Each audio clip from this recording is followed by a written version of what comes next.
Hey guys, welcome to Wrestling Daze and welcome to this Payback review video. I wanted to recap and review what had happened at Payback, and I thought one of the best ways to do it would be to have a look at the What Culture ups and downs and see if we agree. I've got lots of thoughts to share on this show. There was a lot of wrestling and a lot of wrestling news that happened over the weekend, so it's kind of good to just really dial back into this show as we start a new week of WWE Raw, NXT, SmackDown. I think there is something actually that's not mentioned in these ups and downs that I think is quite significant, and that is the confrontation between Becky Lynch and Tiffany Stratton. It seems like Becky is heavily teasing that she could show up at NXT on Tuesday. There was a little backstage confrontation. Becky, of course, has never won the NXT Women's Championship. This would give her something to really focus on. It would be a boost to NXT. It works for Becky because she's never won that title. I think it would be an achievement that she would like to have on her resume.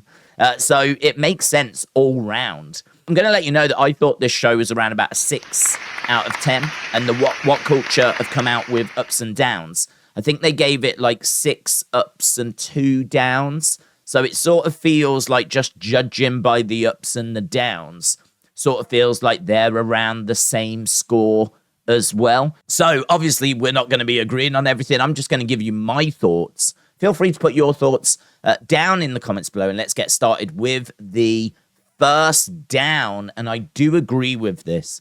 Taking the crowd out of the match. So this is LA Knight against The Miz. LA Knight is super over.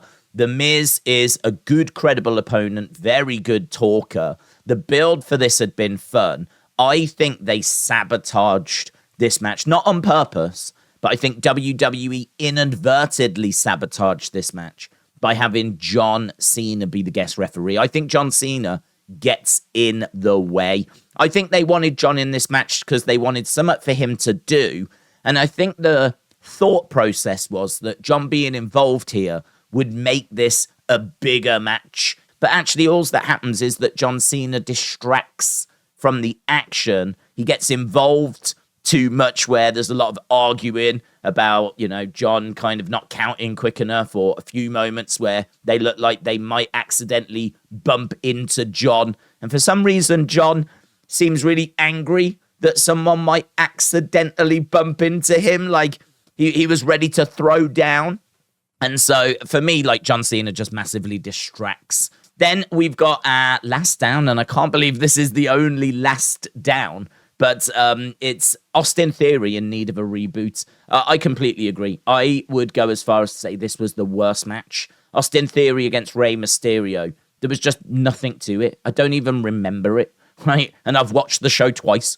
It is not really memorable. It doesn't make an impression. Austin Theory is still a fantastic future superstar, but at what point do we stop calling him the future? That is it for the downs, which I have to say I disagree with. I can find more downs, but let's get going, shall we, with the ups.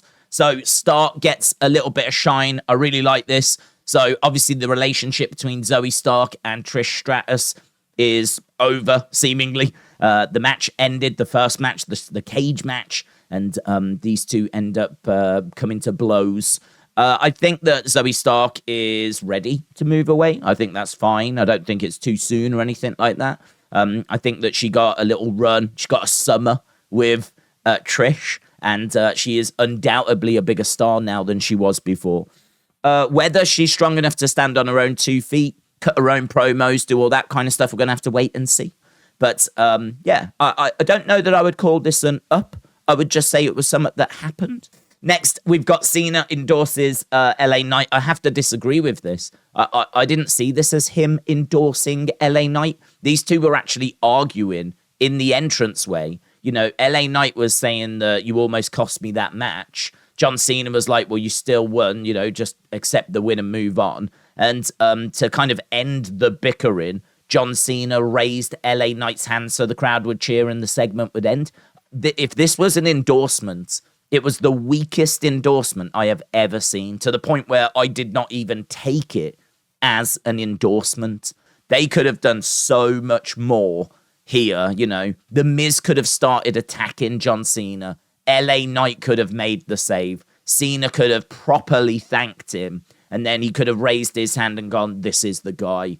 We could have had something like that. This was nowhere near that level. Next up, we've got Jey Uso surprise. This was pretty good. The only thing I would say is I had no idea that Cody and Jey were as close as this. I mean, Cody being the one to announce that Jey is the newest member of the Raw roster. Where was Adam Pearce? Why did Adam Pearce not do this? Why was it up to Cody? This just felt like an excuse to get Cody onto the show. It felt a bit clunky. That would be my only kind of criticism. I think Jey coming out was a great surprise. The fact that he's on Raw moves him away from Jimmy, moves him away from the bloodline, means that we can really explore him as a solo star. For a lot of people, they felt that he was the right person to end Roman's title reign. I never felt that, because I don't see Jey Uso as a singles star. I don't see him as being the person that can replace Roman Reigns. I don't know that we'll ever get to that point where Jey can be the face of the company, but undoubtedly there is a big single star there. He's got a great connection with the fans, and I think he could go on to win a world title as a singles star. I could see him in a banging match with Seth, winning that world title, or whoever's got that title at the time. Next, we've got Shinsuke looking like a real threat. I didn't think the main event was anything mind-blowing. I actually think for a pay-per-view main event, you could actually argue it was a bit underwhelming. I had high hopes for it. I really wanted Shinsuke to win. It felt like now or never, but we know that Shinsuke attacks Seth after. So it could be that we're going to be seeing this feud continue, and it could be that Shinsuke does get that world title down the road. But for me, this was a little lackluster, a little underwhelming, but not by much. It wasn't a disaster. It's not like needs to be a down, but I might struggle to make it an up. Then we've got exceeding all expectations. We've got Becky and Trish, undoubtedly match of the night. I think this match was brilliant, hard-hitting. I really liked how there was very little to no interaction with the crowds. And actually, I've got a big issue with the next point that we're going to talk about. I couldn't disagree more with the next point. But this one, I really agree. I couldn't agree more that this was the best match of the night. I love how it was a cage match. That's a brutal match. These two were chucking each other all over the place. There was little interaction with the crowd because they were so dialed in to making this the right way to end this feud. We're definitely in the 4-star range for this match. 4.25 maybe, 4.5 maybe.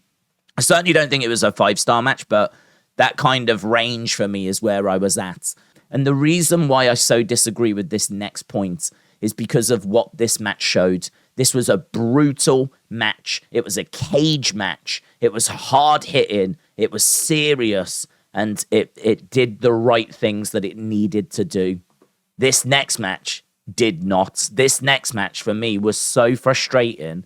I didn't have high hopes for Kevin and Sami against Judgment Day. We've seen it so many times that I kind of felt like they were going to have to go bonkers to really grab people's attention. And I think they probably felt that way as well. But this was a street fight. And a street fight used to mean something.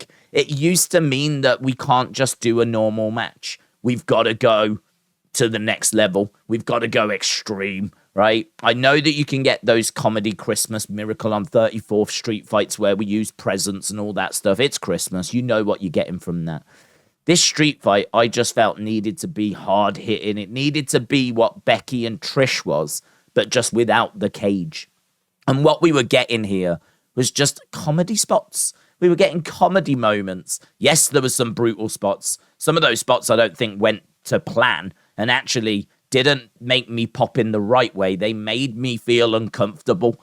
So let's just quickly go through a few things here. So obviously it was 2 against 2. You had to know that Dominic and Rhea were going to get involved. What did Kevin and Sami have planned to counter that? Seemingly nothing, which is a bit stupid. Then you get like spots where Finn Balor has got trash can over his head and they're like hitting him with kendo sticks. It's a comedy kind of spot that honestly belongs in an like Akira Tozawa R-Truth type match. And if you want to talk about silly spots, that moment where Kevin and Sami put on jerseys mid-match during a brutal street fight against an opponent that they've been battling for months. Like, people will say, yeah, but it's fun. Yeah, well, LA Knight and The Miz could have been fun. That's where you could have done your comedy spots. This street fight for the tag titles, this is not where you need to put fun. So for me, this is WWE's answer to Stadium Stampede. Trying to listen to Finn Balor stall for time so that Sami and Kevin could put those jerseys on was cringe. And it took me out of whatever like enjoyment I had in this match anyway. I think Kevin Owens going up in the crowd is a good spot, right? But he botches it. He's lucky to not have broken bones. Like, he crashes onto the concrete floor, and that could have ended in massive disaster. Maybe if that was the one spot and everything had built up to that and he'd hit it perfectly, then I'd be like, yeah, it was cool. It was worth the risk, right? But it was just one spot of many. You've got this big, impressive, what I would think would be the finale, and then the match just keeps going. So, you know, because of this match, because of the Rey match, because I don't think Rhea versus Raquel really got out of, not first gear, but it laid a good foundation. I don't think it really got to the dramatic conclusion I was looking for, because John Cena got in the way during LA Knight and The Miz, because that main event was just so-so. I mean, honestly, I'm 6 at best. At best.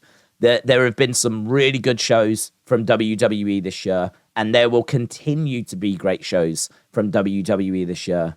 This weren't one of them. This was not one that I would be recommending people revisit or check out. But if you've not seen Becky versus Trish, then definitely check that out.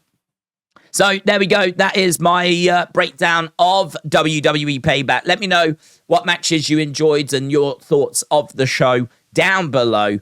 We are live on a Monday, on a Tuesday, on a Friday for Raw, NXT, and SmackDown. Of course, we do the premium live events as well. We got a big week coming up as we come out of Payback.